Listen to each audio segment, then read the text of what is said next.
Ladies and gentlemen, right now you're seeing scenes inside the Contagious Studio. Contagious is the name because it truly is the joy, the art, the emotion, the mood, the love is truly contagious here. Christine Marie, explain your beautiful castle. Here we have a medieval castle that we built. Recently we did a super artistic photo series. So we recently made this medieval castle for a vision that we had to create some new posters, and it's been so much fun. We're doing a series of these photos. It's just a little sword, and we had all kinds of things that sort of went along with a Halloween theme as well. As a normal paper, we do fashion photography as well. That's the main thing that we do. Obviously, we have all kinds of different papers and colors and gels and things like that, the standard things in a photography studio. We do fashion photography too when we're not doing our volunteer work. The main thing that my husband does right now is that he's an acclaimed fashion photographer. In the process of learning all this, he just got amazing, and his photos are incredible. I also do photography, but I'm learning from him. So you'll see some photos from me, but he is just the king. And a lot of models come in here, and that's what we do for our main living. This is the Pink Room, where many women find their lives changing because of the pictures that they participate in, finding a quality within themselves they didn't realize that they had. This is also a place where women come to choose the costumes, the shoes, and the accessories to see themselves in the mirror before the photography. Over here to the left, this is the makeup room where the girls are made up to look like movie stars, and believe me, they do. You should see the fantastic, fantastic photography.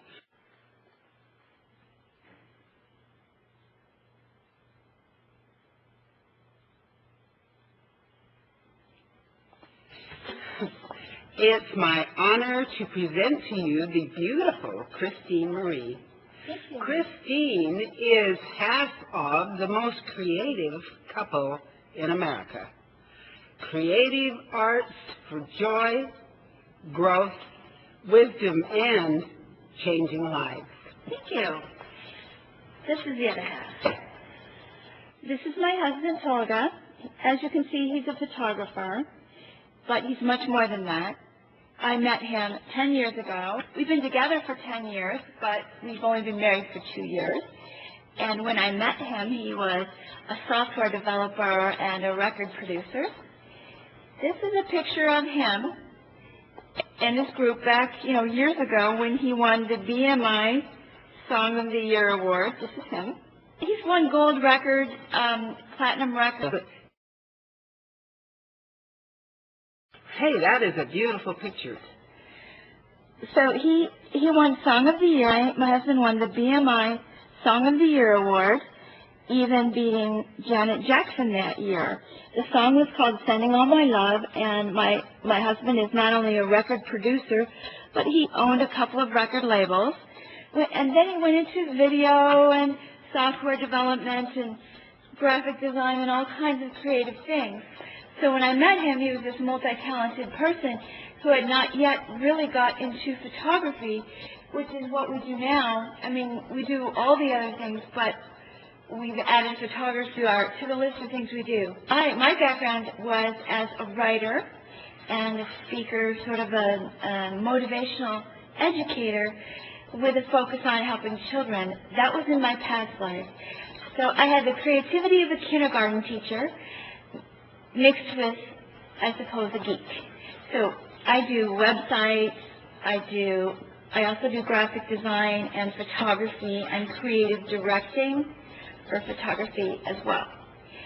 So recently, we moved into this creative place, and you can see this is what I call the Pink Room, where we try to make women feel beautiful, and we use artistic, creative photography to also help survivors. For example, survivors of human trafficking. I started an organization called Voices for Dignity, and we do what I have nicknamed phototherapy.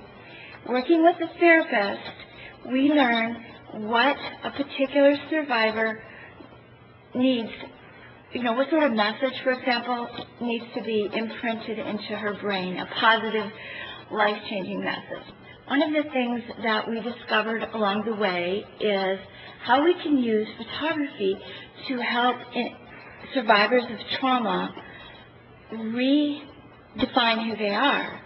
So imagine that a therapist has shared with us a message that would help strengthen a particular survivor. For example, if a survivor needs to really start believing that she's beautiful, or that she's intelligent, or that she's strong, or that she can fight back, whatever the therapist comes up with for an empowering message, my husband and I, we will work together to create a visual setting to help the survivor envision herself that way. I'll give you an example. Here's a photo of a trafficking survivor, and we created her photo to look like she was an African queen. So she was a woman of great worth. We put the mirror in there to symbolize self-esteem. And when we were done with this photo, the therapist said it was so impactful. It wasn't really like a photo session.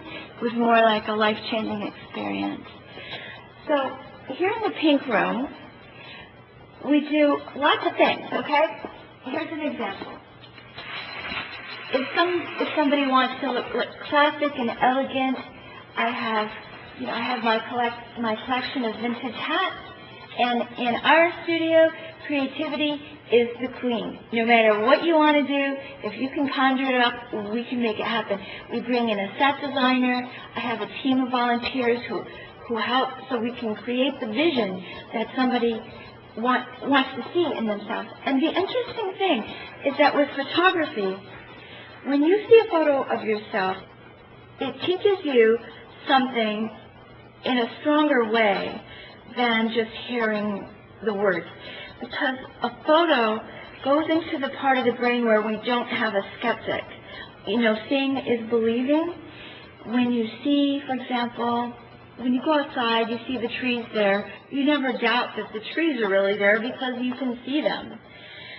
But if somebody tells you things, you don't necessarily believe what the person says, you don't necessarily believe what you read, you have a skeptic, standing strong, especially if you're a trauma survivor, because you have trust issues. So information that comes from people sometimes can be doubted more readily than information that goes into our brain through our eyes.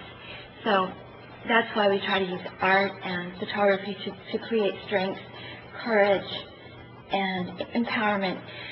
Another thing we do in these photos is we help women, well, men too, but we help them, for example, put symbolic things in their photos to send a message as reminders. We've done photos of like a young man who was a survivor of an oppressive, abusive, polygamous community. We had him, he wanted to be in the role of saving girls, because that in polygamy, it's all about oppressing girls and abusing girls, and he was a young hero.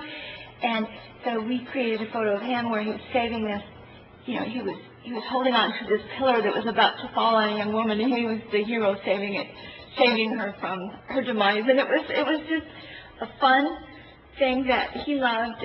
And essentially all of our photo shoot clients pretty much just have a wonderful time and love their experience here. Now, we also use photography through my organization, Voices for Dignity. We also use it to create awareness. So we do phototherapy and we do awareness photography. And here's an example of awareness photography that we've done. So we had a volunteer who knew that this photo would be used in an awareness poster on human trafficking. This particular model was not technically a model, but she was the makeup artist, and she created her own bruise using special effects on her face.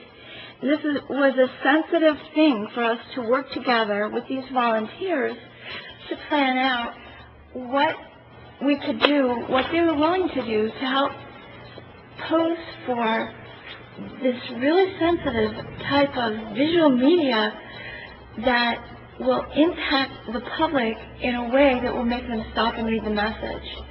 This is not the kind of thing that just anybody can do. We don't use survivors of trauma in any of the awareness photography because we don't want to trigger any of their past heartache. But we use volunteers of women who, or men, who understand what it is, what it will be used for, and the feedback that we've received is that it has been a very special experience and that people have been honored to participate. Here's another example. This is another poster that we created to help share the message about the serious nature of human trafficking. I'm going to read that. There were 11 million slaves shipped from Africa to this country during the transatlantic slave trade. There are 27 million slaves worldwide today. Some of them are in your neighborhood, enslaved by a pimp. That's right. The purpose of that message is for people to understand that there's more than double the slaves in the world today than during the slave trade, and that slavery can happen next door. It's not just about having a young foreign girl shipped to the U.S. or shipped to another country. It's not only about transportation. You can have a victim of human trafficking right in your neighborhood, because if a young woman is being coerced by a pimp to engage in acts of prostitution, then that is not an action of her free will. You don't have to be trapped in a home. You can be somebody that goes out on calls and comes back. But what we do in society is we assume that these girls who show up at, say, for example, at the hotel in Las Vegas, they come to your door, you think, well, they're free, they're not enslaved. I mean, they just came to my room when I made the phone call. Well, that's not necessarily true, because slavery can happen through psychological coercion. If there's a consequence for her, if she doesn't return, then that woman is not free.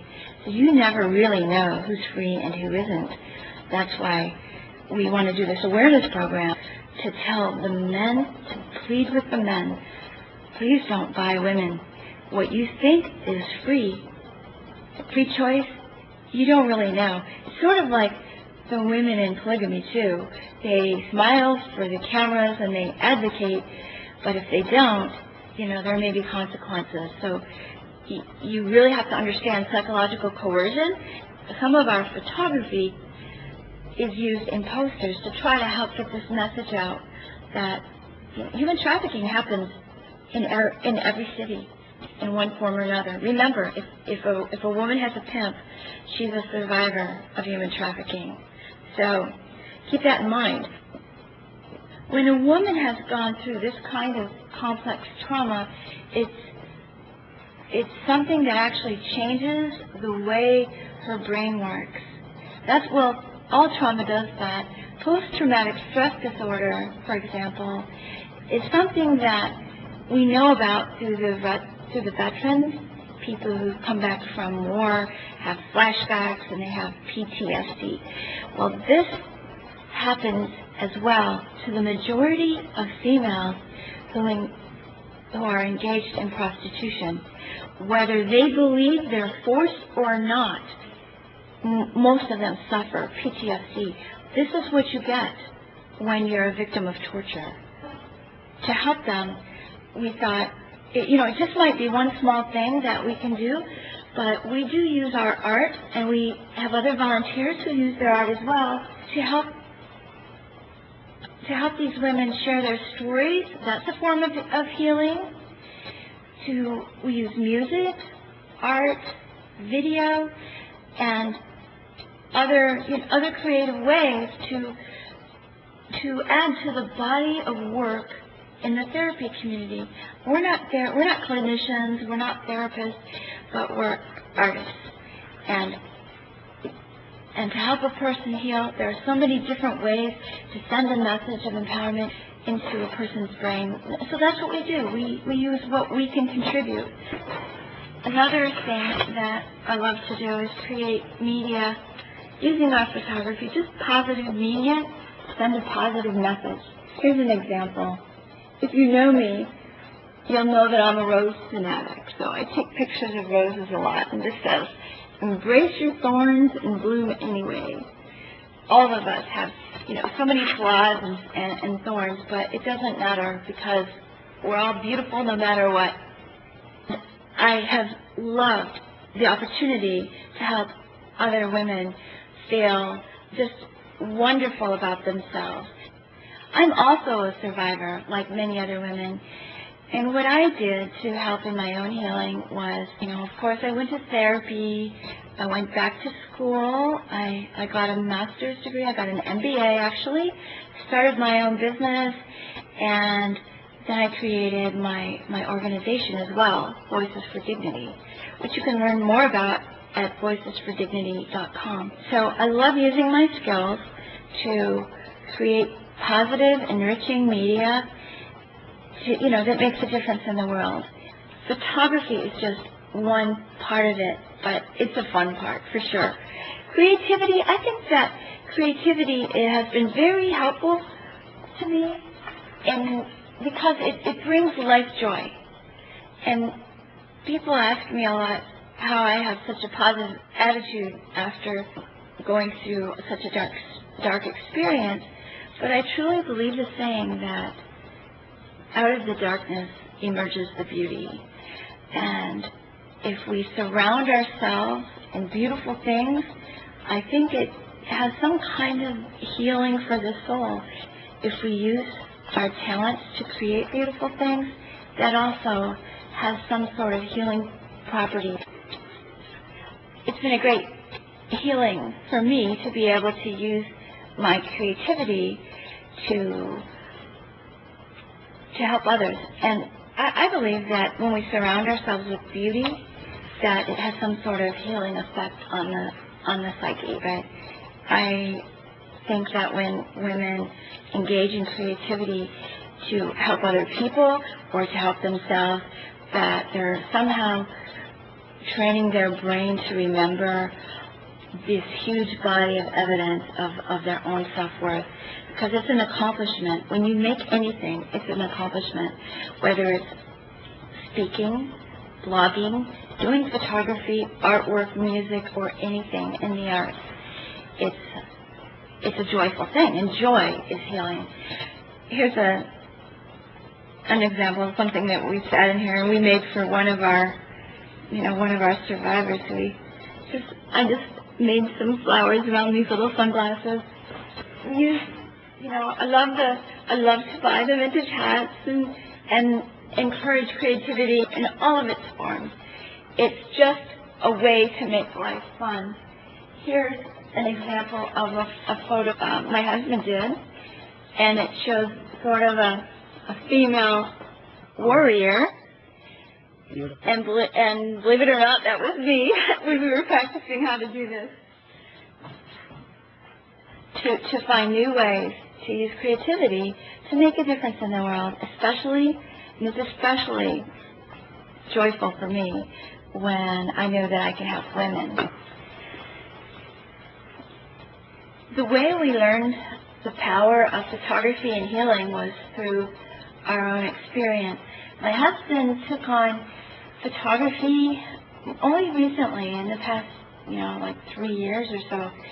And I was going through a difficult time where my PTSD was acting up a lot. So I was suffering from depression, and I was crying a lot. The way we learned the healing effects of photography, it was sort of accidental.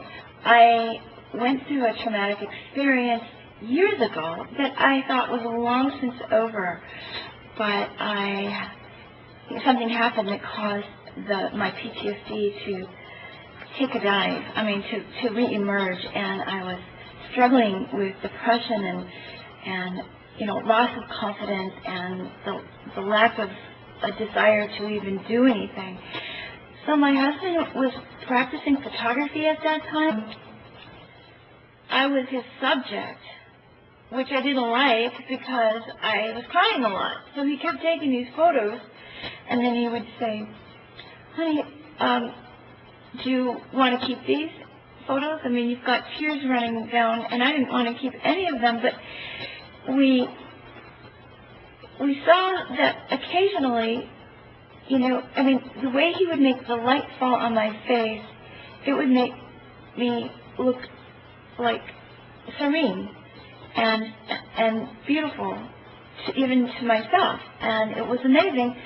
Then he started getting more creative, testing the lighting, testing colors, testing things as he was refining his photography skills, and we stumbled on the power of looking at your photos. When I saw a photo of me with a tear going down my face, we were getting ready to delete it, and I thought, no, let's keep it.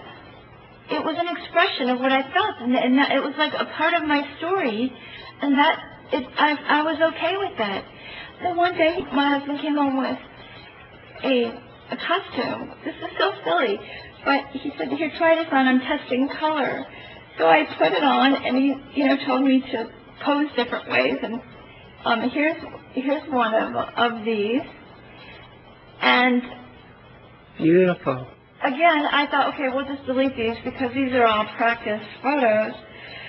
But when I saw them, I thought, wow, that person looks like a strong warrior, female warrior, and I felt it impacting me in some way. And that was the beginning, what we now call our phototherapy.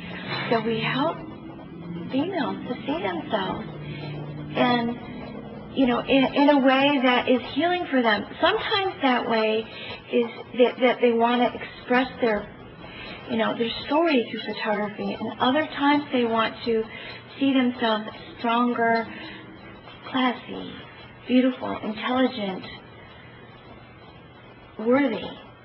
So whatever their desire is, that we try to fulfill that for them. And so it's an artistic little niche that adds to the holistic plan to help survivors of trauma. So we do this for survivors of human trafficking, survivors of polygamy, which we consider a form of human trafficking in many cases, survivors of domestic violence, or even psychological abuse. It doesn't matter to me what somebody has survived. If we can be helpful, then it is our honor to be able to do so. We've focused on helping survivors of human trafficking and other trauma, including polygamy, because we believe that religiously mandated, coercive, patriarchal polygamy is also, in many cases, a form of human trafficking. So there's an intersection there, and where a woman comes from doesn't matter to us, even if she's a survivor of prostitution where she had traumatic events. No judgment from us. Whatever a woman has been through, we're here to help and love them and empower them and care about them. And I'm very proud to say that I have a team of wonderful, extraordinary volunteers who contribute. We have makeup artists, we have hairstylists, fashion designers, set designers, photographers, photo editors, video editors, all these people contributing their talents to help survivors deal with their trauma in a totally new visual sort of way. Even music producers.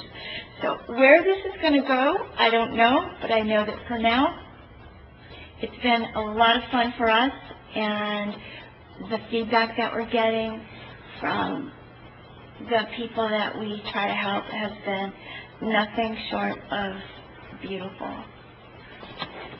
To make things easier for us, we have a lot of supplies on hand. Here I have boxes of flowers.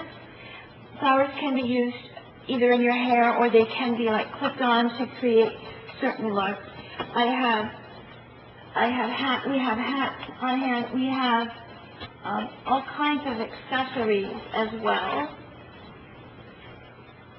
I have glue, candles, props, wigs, fun wigs and things, and it's sort of like playtime for grown-ups, and believe me, they just get a kick out of it. So they can dare to be who they wish they were, see themselves in the photo and realize that that particular quality is really in them, and they see it for the first time. We're going to pan around different places in the studio.